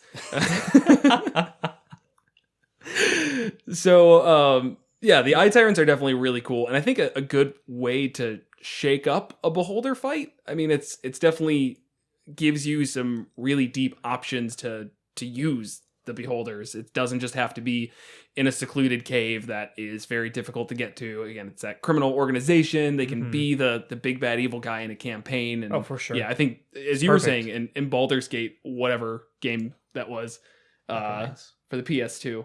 For the PS2. PS2. That's a perfect example of it, where you're like, you're trying to find this criminal boss, and then it's like, big reveal, it's actually a Beholder. Like, that's a perfect way to use it. Just steal that. 12 years old, and I was like, what? I'm sure you didn't know what a Beholder was No, either. Yeah, I was like, 12, and I didn't know what I was doing. I was just an archer. I was like, doing, doing. I don't know D&D lore. But it was so cool, and he had, like, magic and stuff. It was crazy. I want to play that game now. Yeah. So you then hit on the other really big thing that kind of shapes them in their encounters, the paranoia. Even the Eyetyrants still have a strong amount of paranoia, where they are convinced, and everybody's out to get them. No one can be trusted. The ones that take it to extreme are the solitary ones. But due to that, they have plans on top of plans on top of plans on top of plans. It is almost impossible to take a Beholder by surprise or not fight them on their terms. They spend their days just conceiving every possible thing that could happen to them, every possible threat, how people could attack, how they could be arranged, how their party is composed, how they get into the lair, and try and put contingency plans in place to give them the best chance of surviving this. They sculpt their entire layers for this, taking advantage of the fact that they have a permanent fly speed. So they'll do stuff where, like the ones you fought in Out of the Abyss, where the main area where they hang out is just this giant pillar, like 100 foot across, 500 deep pillar. That's super terrible for anybody who can't fly. Right. And then a lot of them were even through the layers, like to get to where the Beholder is, it's a lot of just vertical shafts, because they could use their disintegration ray to carve out rooms and tunnels and stuff like that. It could be really focused and pinpointed. It's not just like this big blast every time. And make it almost impossible to move around in. But then throughout that, they'll still have long, flat corridors that people could walk through, littered with ground traps, because the Beholder could just fly over it. Yeah, they had a whole section on the traps, actually, that I thought was Yeah. really, really good. We actually kind of missed that aspect in Out of the Abyss. Yeah. I don't know if that was planned or because of the fact that we had a good social interaction with somebody and they basically told us to come there. Yeah, it wasn't in it. I was Okay. just, admittedly for that one, I was just following the book. It That's was fine. a pre-made encounter in the book. They Yeah. just didn't do it. I think they just, because you guys were lower, it was just to keep it a little easier. And this guy Right. was like, this particular Beholder was a little insane even for a Beholder. And so I don't think he like went through the... Makes sense. Yeah. So, yeah, I mean, I think that if you're having a higher level party come to this Beholder, gives you great opportunities to weaken your party before the Beholder fight, between an entire dungeon of traps, basically, or minions, because it gives a great overview of what type of minions are going to be used as well. You're really just, you've got a huge arsenal to work with. And I really like some of the traps that they throw out, one of which, Kevin, I think you will appreciate really more than anyone else. It's the fact that Beholders basically use their disintegration ray to just like break away the ceiling and let something just pour down. One of the examples given is giant centipedes, which I'm sure really just got you super excited, I did right? like reading that. Do you imagine just walking through a tunnel and then just like ceiling collapses, 50 giant centipedes come out? I cannot No, imagine you it. don't want to imagine that, Kevin? No. Yes, this running joke. It's not really a joke. It's actually very true. I hate centipedes. Anyone who doesn't needs to really check themselves. They're pretty terrible. Yeah. I've been getting a lot of house centipedes.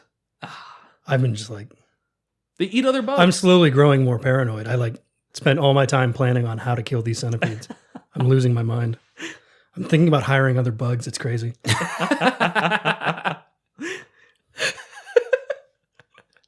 What do you do when we're not around? I just tell stories like this, to be honest. To the bugs. Or the CIA agents listening to me. I don't know, man. They got microphones and everything now. So beyond that, there are just like a whole list of traps. Yeah, they all just feel clever, like Right. satisfying, because it's the beholder utilizing its particular abilities and knowing that the people chasing them most likely does not have those abilities, like being able to disintegrate something as it moves away and not be affected by this. Right. Or the door trap, it will run through or fly through, like kind of if people are chasing it, through a cavern, and at the very, very top put a 50, 100 feet in the air, carve out a little hole that the beholder could fit through, and there's no easy way for someone who can't fly to get to it. And then at the base of it, there's just a door. It's unlocked, just a regular ass door, but of course it's trapped. Right. And of course everyone in it going through it is going to know that door is obviously trapped. It's not even locked. We're going to open it up and it's going to explode or something. But it's like, we can't get to that, so I guess we have to deal with the trap. So good. It just feels like, it's satisfying. It's Right. just like, okay, that's really good. That's just clever. Right. I never know how to feel, like, as a DM, I don't know how to feel about making or stealing these clever traps and, like, using them on PCs, because there's sometimes where it's just like, you just know that it's going to hurt them. Nothing they do is really going to just, like, solve this. And then inevitably somebody's like, all right, I open up the door, and then you do damage to them, and they're like, yeah, that's what I expected. And I'm just sitting there like, it worked. Like, I don't feel that good about it. I don't Right. feel like I like outsmarted anyone. You just added flavor to just like rolling dice and like, you have this much less health now. Right. Like, it's, it's good. I think it's so fitting for a beholder that you have to, as a DM, put yourself in the shoe or Mind. we're just gonna go with mind Yeah. of a beholder, and that just can make you feel bad. Right. That's really all it comes down to, where you're just like really over planning and doing everything in your powers to screw over your players, and they just like sit there with this slack jaw look, like, really again? Yep. Gotcha. More centipedes. The beholder expected somebody who doesn't like centipedes, so there's the centipede room just for you. There's also so many ways in this to just flavor beholders, to make each of them feel very unique, because there is just very much, like their eye, a central theme to them of this paranoia and kind of just over planning, all of that. But even beyond like how they look, which it also gives a whole bunch of tables for, almost too many tables to really flesh out how your beholder looks. You don't like the eye stalk texture table? I liked the eye stalk texture. I liked it. Yeah. I didn't dislike it per se, but man, there's really a lot of tables about how your beholder looks. Like, Yeah. somebody's job for like a couple weeks was just making those tables. I will say the art actually does support all these crazy tables. Yeah. Like, if you look at all their teeth, you're like, oh, those are the different teeth on the table. Right. Every beholder can look very different. Right. Yeah.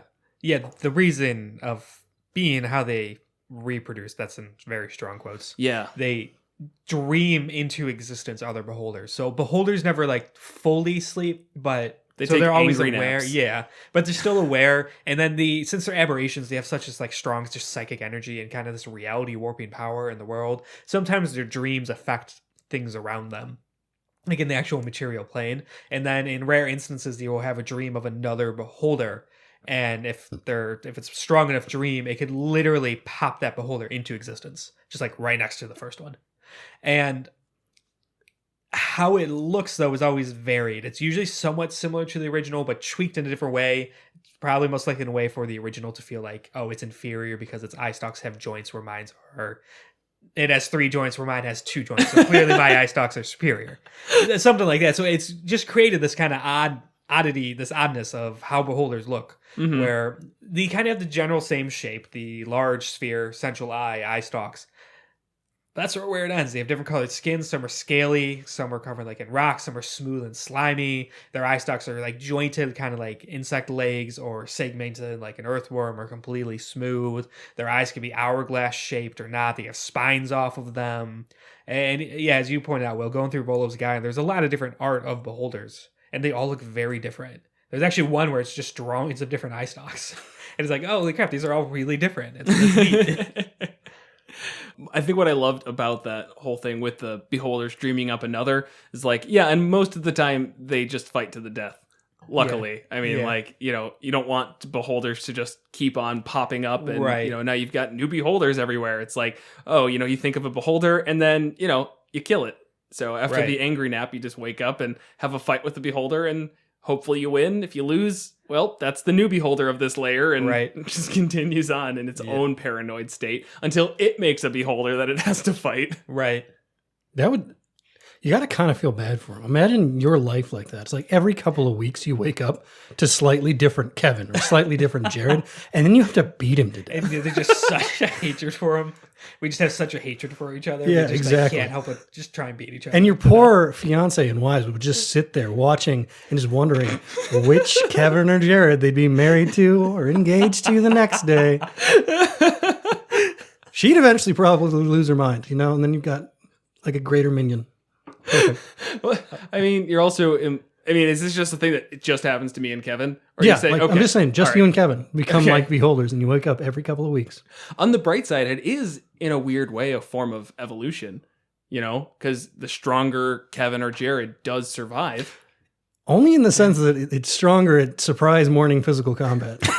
All other characteristics could fade away to select for that one. But isn't that really the most important physical characteristic? Is I think surprise so. morning combat?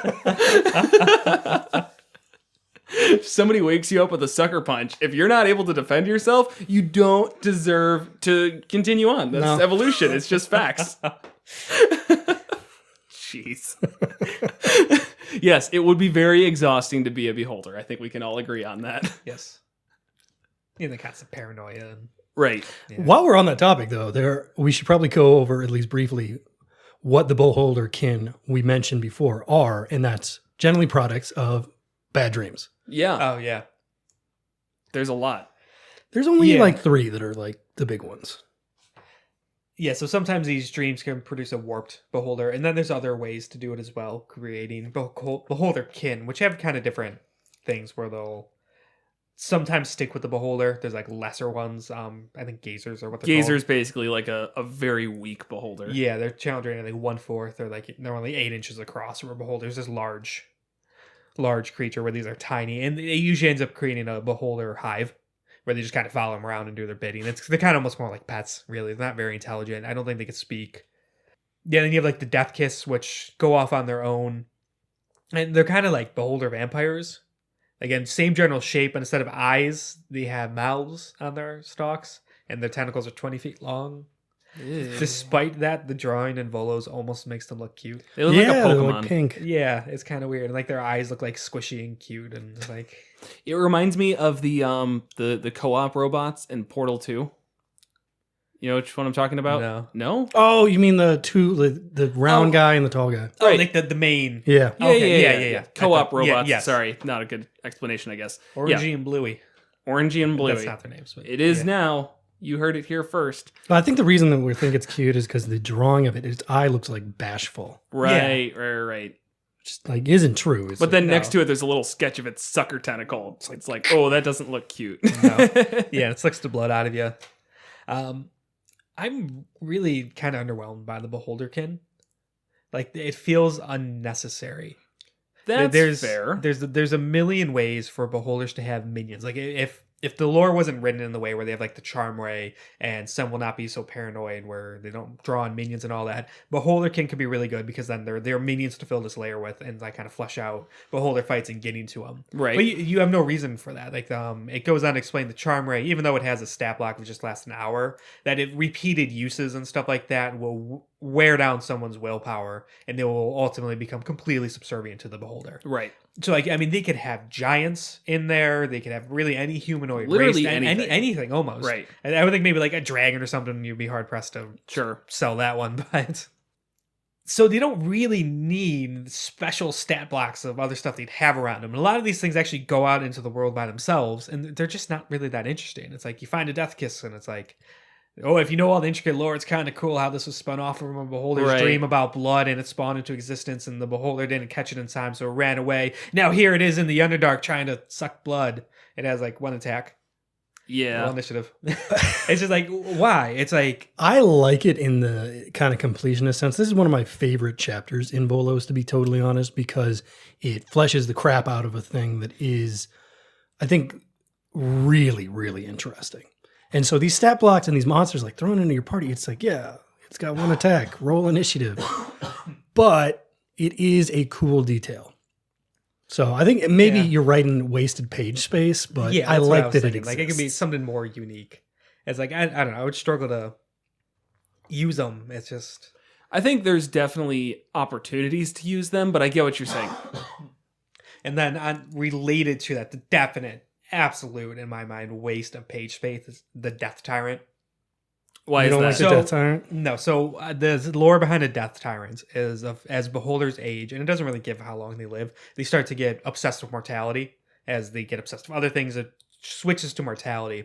And then often they'll have a dream about death or be overcoming death, and they go through this transformation where all of their skin just slots off of them, and then they become Death Tyrants. And they're these floating... It's similar shape, but it's like a skeleton. It's basically a beholder skeleton, and then they have these kind of like red orbs around them of where their eye stalks would be. And basically everything about them is exactly the same, but like 2 challenge ratings higher. They have 1 more AC, their hit points go up by 7, and all of their DCs go up by 1. Oh. Everything else is the same. All the eye rays are the same. They have the same effect. Maybe 1 more damage dice on all the eye rays. Stuff like that. And instead of anti-magic cone, it has this cone where you can't restore health while you're in it. So it's actually kind of weaker, I would think. Yeah. And then if you die in weird. it, you come back as a zombie under the Death Tyrant's control. Unless I miss something, that's it. It's like, why? It is an entire page and a half dedicated to these things. Like it's that same... It's even got its massive own stat layer. block. It's... Yeah, which is all pretty much identical as well. Except for it's like, just make it kind of death themed. Yeah, no, that's the thing. It's even the minions thing is like, note, if this is a Death Tyrant, just make half those minions zombies. Right. It's really kind of phoned in. Right. And it's like, so I could see a little like block mentioning it. Like Right. other things will do that. Like we're doing the Kuo Toa next time here. And you have the whips, and then there's the monitors where they're basically whips with like 2 small differences. So it just has a little block to the side explaining it. Mhm. It's like that could be the Death Tyrant. Yeah. It's just like, That's fair. yeah, it does not need a page and a half No, and I feel dedicated like, to it. the excuse or reasoning could be, well, what if you need to have a more deadly beholder fight? But then you think about that for about 30 seconds, Like, and it's like, I think I can just make the beholder fight more deadly. not worth 2 pages. Right. And I'll even say this. I don't like the way it looks as much as the Beholder either. No. I think it's an interesting concept, but it's a floating skull with red dots around it. Yeah. I mean, no, I'm not feeling it. Maybe it's a cool pet for a lich. It wouldn't make any sense. No, it would But- make no sense. I think it's slightly more intelligent. Than a lich? No, it's No, than a okay. beholder. Right. Yeah. It's Yeah, like all of its slightly more stats go up by everything. like 1 or 2. That's it. It's like, Yeah, it's not that special. that doesn't need a dedicated stat block. People understand they can just boost things up a bit if they need it. Oh, maybe just somebody got bored and they're just like, oh, I like use this for my game, and then they're like, well, we need like a page in here, so like, go ahead and put that in. We need to fill this book out. Bolos Guide to Monster doesn't have enough No, stuff this was it. in the Monster Manual, This was Yeah. in the Monster Yeah. Manual. which is just like, Oh. I don't know. It's Yeah. like an original sin. No, actually, even the damage stuff like disintegration rate and death rate, it doesn't go up. It's the same. It's just 1 more DC. DC a 17. little bit harder to hit, and then its DC goes up. Yeah, and its challenge rating goes up 2 by 2 points. Huh. 1 point. I'm sorry. 13 versus 14. Yeah, it's just like It's like, what? it's immune to poison. Is Oh. the other one not immune to poison? No, Oh, it has more condition immunities. It is also charmed, exhaustion, paralyzed, petrified, It's poison. just undead. Yeah. You pretty could much. have just written that. Just like, oh yeah, it's just undead, man. Wait, does it need food or... I don't think anything needs food or water. It doesn't go in that with the beholders, really. It does have minions hunt for it. But, I mean, is that What? rodents Food? and crap? Yeah, food. It eats stuff. It does have to eat. Beholders have to eat. Yeah, we'll talk about minions going out and capturing things. Kale salads and whatnot. Yeah. That's why it's got those needle teeth. Yeah, no, I'm with you. It's not too great. I mean, Yeah. it still would be like a good fight by all means. Yeah, no, if you want to use it, it's a great fight. It's a fine enemy. I like I think the big killer for me is the anti-magic cone versus the anti-healing cone. Negative energy cone. Oh my god. I mean, Yeah, that's you 150-foot cone. At the start of each of its turns, it can place it wherever. So that's the same. same thing. Any creature in that area can't regain hit points. Any humanoid that dies there becomes a zombie under the Tyrant's command. So it makes it a bit scarier to die, which, I mean, It like, also isn't getting in its own way with the eye rays. that's fair. Yeah, So but it's that's like part of I- what makes the Beholder fight so interesting. I think it is actually, there's yeah, like it is a there's little this less fun. huge balance between like where it's looking and like it just has to. It's almost fighting itself at the same time as fighting the party. Where the Death Tyrant just feels like a stat block, where it's got some Beholder flavor to it. It doesn't feel like a Beholder fight in the same way. Besides, it's got the eye rays. Great, the eye rays suck, definitely. But there's But there's it really would still have. I mean, it's still the beholder. It retains its memories and all that, so it still Right. has its lair and its paranoia and its plans on top of plans, top of plans, and escape routes and things like that. I just think the anti-magic cone is really integral to the Yeah. Beholder I agree. fight. Getting rid of it is Yeah, it feels like a disservice to the Yeah. Beholder. yeah. I mean, what do I know? I didn't write the damn book, but that's how I feel, and my opinion matters. Right?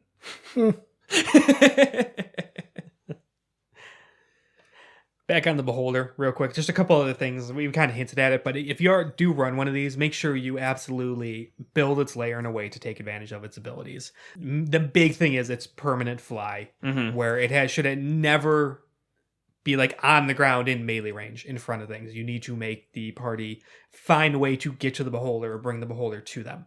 Right. Which is also kind of important when you're like looking at your party stat block before this Right. fight. Like if you are really dead set on having a beholder, kind of research what your players have. Right. Because there's definitely some party compositions where you can just kill them. You're like 100 feet up and just shooting down eye rays and they're like, we just have to leave. And that's it. There's no like, we'll come back later once we're, more equipped to deal with this. Unless, you pivot, you're like, okay, you got to find a magic item, whatever. But in general, you should really kind of have something in mind with how they can beat it. Make it really hard to get that thing. Right. It should be a challenge. It should be, very difficult to get I don't even know if upper hand. It should be difficult to level the playing field. But if they can't level the playing field, they're going to lose. Right. Yeah, and using darkness is another way Yeah. to do it. Where, again, I think I'm kind of mentioning it as a joke, just like us talking outside of this, where if I would have done that, you probably would have just completely died. Just TPK. But I had, it was just kind of even light throughout it. But they have dark vision out to 120 feet, and their eye rays are 120 feet. So they could be 120 feet up from the ground in a completely pitch black chamber, being able to shoot down eye rays at you, and none of your party is going to be able to see them because dark vision just goes out to 60 feet. Yeah. That would have kind of sucked. Yep. I don't know. I mean, yeah, this is one of those things where you have to tread the middle because you can either make this the easiest, dumbest fight they've ever had, or just Impossible, fundamentally impossible. Yes, and then when they're on the ground, they're being shot from the eye rays. You flood in a bunch of minions who also have dark vision and right. just fuck the days What up. I'm like imagining though is like a much bigger pit design as to what you were saying. It sits outside of its range, and if you've got a party where their only ranged attacks are magic, it can sit there and stare at them while they die. Right. So yeah, Right. if you don't make sure that you've got something to give them something, you're going to screw everybody in your party. Right. I'm not saying that fight would have gone well for us at all. But in that situation, basically all we could have done was rely on our Eldritch Knight who had sharpshooter and just take shots at it. And that wouldn't have gone well because the eye rays are going to target him. Because they'd be like, oh, there's 3 people who can't touch me at all. And 1 person who keeps shooting at me. Well, I'm going to kill him once they're dead. That's it. Yeah. So how you go about that, I think, really depends on the pre-setup to this fight. How it was in this campaign. you were kind of like forced into it, and you weren't so much aware of this beholder beforehand. You only just had like a little bit of time knowing, Right. which means it's kind of go in there and we're sort of kind of wing it and see how it goes. If this is a arc or like an entire campaign and the beholder is the big bad evil guy at the end, I would set it up that way where if the party just goes in, it's going to basically be impossible for them to win. And that's part of the campaign, is figuring out this beholder's tactics and coming up with ways around them. No, I think that's fair, because then it becomes like, you get in there, the fight's obviously impossible. Maybe you even lose a party member because of it, and you were unprepared, and you need to leave. Right. And that's like first things first. And the beholder lets them leave because that's the part of the campaign. To chase them down would put them in a vulnerable position. And it's not worth it. Exactly. But then, it's like, now the next step is, how the heck do we beat this thing? How do we come back and find a way to take care of it? And maybe the answer is somebody makes a new character that can actually fight this thing. What did we learn, class? We need a fighter with a longbow. Correct. Yeah, because its hit points aren't that crazy. 180 for Challenger 13. It's high, but it's not like insane. Mm-hmm. So yeah, like Eldritch Knight, or anybody with a anyone with a longbow, or a warlock doing. Interestingly enough, in my opinion, like something that mechanically feeds the paranoia really well is that the town guard could take this thing out really, really friggin' easy. You're saying like we're talking like challenge rating like 1/2 guys. You send 100 into the lair with crossbows. Right. His day's over. It's true. That's why that like really feeds into why is he so freaked out all the time? He really is vulnerable to an army of guys with crossbows. Don't tell them as everyone is. Yeah. Yeah. Not a dragon would not be as vulnerable to that. Because of like the breath weapon. The breath weapon and the resistance. Yeah. And their speed. Yeah. And their speed. Beholders, if they're cornered, they're moving 20 feet around. Yep. That's not very fast. 40, okay, sure. Yeah. But that's still something that you can keep up with. And again, just send out volleys of arrows. That's a great point, honestly. Yeah. You'll notice it doesn't have the magical resistance of just like where magic weapons are required. So this is perfect. Yeah. A king could take care of a beholder. The beholder is not the supreme champion of the realm. That's why it gets these weird thieves guilds and isolated caves. Yeah, and set up the crazy traps, and then basically it's a gauntlet to get to them. And if they do, and if it's still going south, they have escape routes and stuff. Yeah. They'll carve cylindrical tunnels, like just vertical, straight up in the ceiling, and they just hover out of it. And it's like the town guard's not going to be do anything about that. Right, but I could definitely see an arc of some sort where a beholder comes within 50 miles of some place. They're raiding these villages, as it says that they do when they're nearby. So they're going to come in, basically decimate the forces. Maybe some groups get together, they get an army together, go to attack the beholder. They go through this entire gauntlet and get basically destroyed by the time they get to the beholder, and they're wiped out.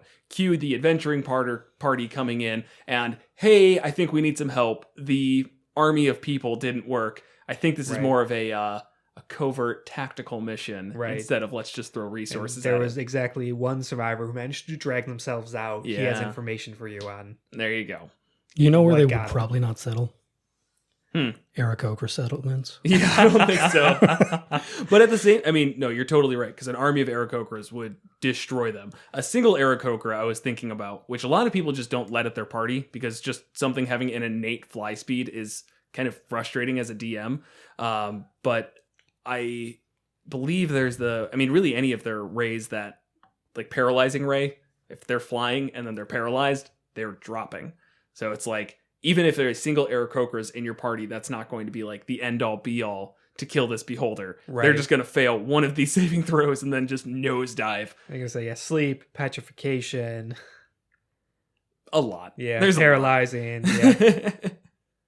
Yep. The petrification, I think, would actually straight up kill you, because if you hit the ground as a rock, I think you explode. I'm not sure. You turn to stone. Yeah, I think you would actually have to then decide how much damage the stone takes, but if the stone breaks, then yes. Yeah, it doesn't say anything about that in the petrified condition, but it kind of makes sense to do something like that. But that's what you get for being a PC with the fly ability. It's uncool. It takes a spell for most people. Can't just get that for free. Yeah, you mentioned raiding villages. So if like a beholder is set up in an area and a village settles and they feel like it's a threat, the kind of imagery along with how they take that out, they would send their minions. So the beholder would actually go, and they always do it at night, and then they fly high above it. They would do it at night for a few days just for reconnaissance and memorize all the guards and their paths and target who's important and who's not and the activity levels. And then they make this really intricate plan off of this, send in all their minions and again at night. And during all of this, then the beholder flies over the center of this village, just shooting down eye rays. And you picture in this village, like you get swarmed with this just kind of mishmash of hobgoblins and orcs and illithids, and probably not illithids, but all sorts of different stuff. And then high above you, silhouetted by the moon, there's this just terrible meat sphere. And just death rays just pouring down. The death meatball! Run! Pouring down on the village. And like anybody important just seems to be immediately known and immediately targeted, and they're all just constantly just turned to dust left and right. Yeah. That's like that. I think that is a great alternative to the dragon fight of common DM usage. Yeah. It's like, oh, the village is getting attacked by a dragon. Right. Oh, wow, a dragon. Death meatball silhouetted by the moon. Right. You know, that's cool. I like death meatball. Yeah. I guess that is a way you could fight the beholder not in a lair. True. Because they make themselves very vulnerable because they're not going to be able to run away from you and get back to the it's lair. true. You know who would really benefit from being in cahoots with a beholder? The Nagpa. Oh, yeah. They could really use a beholder just wiping out civilizations left and right. I don't know how you'd arrange that. Maybe it's a death tyrant or Eyetyrant, where they like understand mutually beneficial stuff. They're like, great, I can get more land. And the Nagpa's like, I just want to feed on the scraps. I'm a vulture here. Just give me that knowledge. The Nagpa's actually a great thing that would be one of the few things in the world that I can imagine accelerating the beholder's paranoia beyond even normal levels. Okay. Oh, yeah, kind of whispering it in their ear. Yeah. Yeah. It's always like a great advisor. Yes. Just like, yeah, they're like, oh yeah, I'm charmed by the beholder, but they're like actually able to pull the strings just a little bit. I mean, Nagpas are intelligent. That's their whole thing. Right. If anybody could trick a beholder, it'd probably be a Nagpa. Yeah. I could see him even like stealing beholder kin that get created just to create their little beholder army. Right. I'll take care of this one. It's Just like, puts I got it in a bag. Don't worry. It's not worth it, master. It's not worth it. Right. No, that'd be really good. Yeah. I like that. I like that a lot. That'd be a tough final fight. The beholder, all the beholder's minions, the trapped lair, and the ridiculous setup, and then a Nagpa. No, it'd be even worse because it would be the beholder and then the Nagpa and all of its minions. Because you kill the beholder and you're like, huh, we finally took care of it. And it's like, Let's but who heal was up. pulling it? No. Yeah, right. No, it would actually be part of the overarching arc because the Nagpa would, of course, get out of there immediately. Right. And then beholder's dead. You think everything's great. And then the Nagpa finds a new way to ruin civilizations. Damn you, Nagpas. I know. So good. I love everything we do that ties in so well. If you wanted to do a 1 to 20 campaign, the Nagpa just setting up mini bosses the entire time. One of our listeners is doing that. That's perfect. Because of our show. I felt very humbled. Yes. But yeah, they're setting up. I don't know if it was 1 to 20, but regardless, they're doing a long form campaign. Yeah. I won't go into more details because what if their players are listening? Big reveal. It's always the Nagpa. Anything else on beholders? I mean, I'm sure we could just like read off of it. We didn't talk about the treasure at all. They carry weird treasure. Yeah. But is it necessary? We really skimmed over the beholder kin, but again, I don't think there's... Yeah, I mean, you can look up the stat blocks and they all have a little bit of different lore and stuff, but... We don't want to talk about it, and it's our show. Yeah, So we're also almost at 2 hours, so...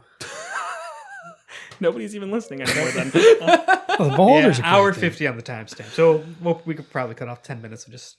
You know, I hit record early and all that, but... Okay, yeah, that's good. All right. Yeah. So All this right. is a long one. Yep, I think we'll leave it there then. Yep. Thanks for listening. Next time on Monsters and Multiclass. Join us as we discuss the Barbarian Fighter multiclass and the Kuo Toa from the Monster Manual, as we really just struggle with pronouncing it correctly.